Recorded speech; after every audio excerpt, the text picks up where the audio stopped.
Good afternoon, children. In last lecture, we have studied about the outbreak of revolution.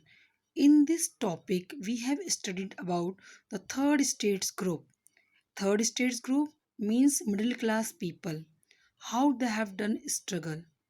After that, they got freedom and they have declared themselves as a national assembly. Okay, so afterwards, we will see that how the France become a constitutional monarchy. Okay, now this is our next topic. France become a constitutional monarchy. Okay, so in 1791, the National Assembly completed the draft of the constitution, and its main objects was to limit the power of the monarch. Okay, so the National Assembly drafted a constitution in 1791 which made France a limited monarchy.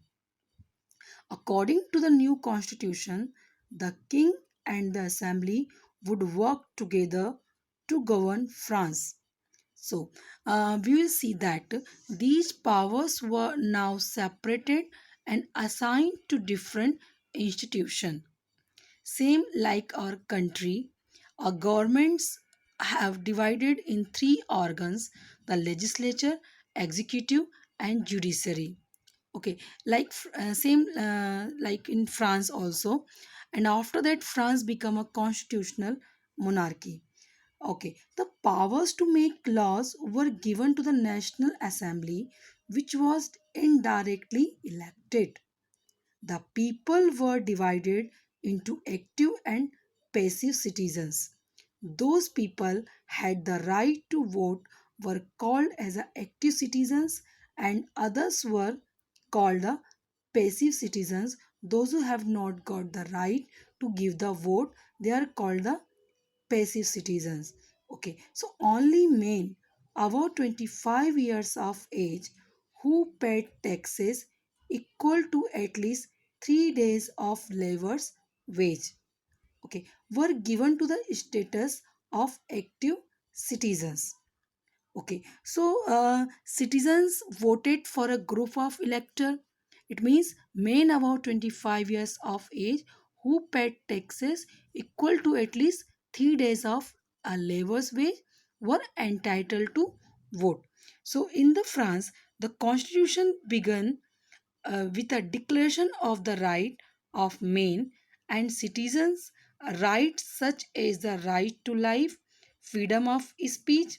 Okay, so next we will see that our next content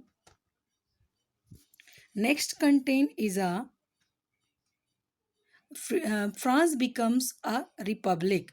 France become a republic.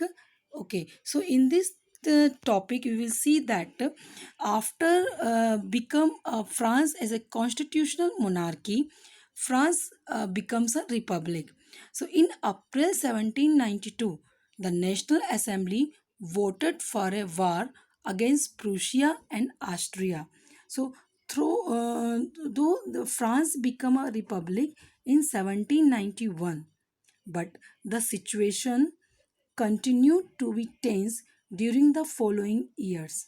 Although Louis XVI had signed the constitution, he entered into secret negotiation with the kings of Prussia. Okay, so after that, the main aim of the revolution was to limit the powers of the monarch. So, rulers of other neighboring countries too were worried by the development in France.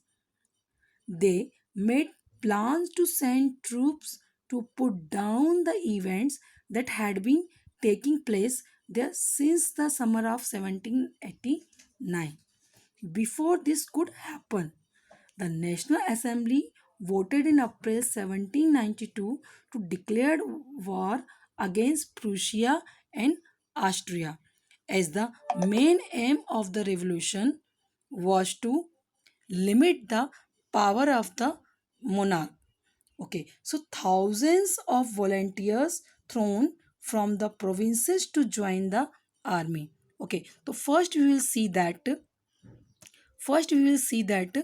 people against kings and aristocrats. People against kings and aristocrats. They saw this as a war of the people against kings and aristocrats all over Europe. Okay, so in second we will see that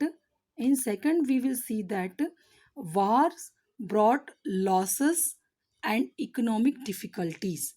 Okay, so the Revolutionaries War brought losses and economic difficulties to the people, while the men were away fighting at the front. Women were left to cope with the task of earning a living and looking after their families. Okay, so now third we'll see that large sections of the population were not satisfied with the outcomes of the revolution, as the Constitution of 1791 gave political rights only to the richer sections of the society. Okay, thank you.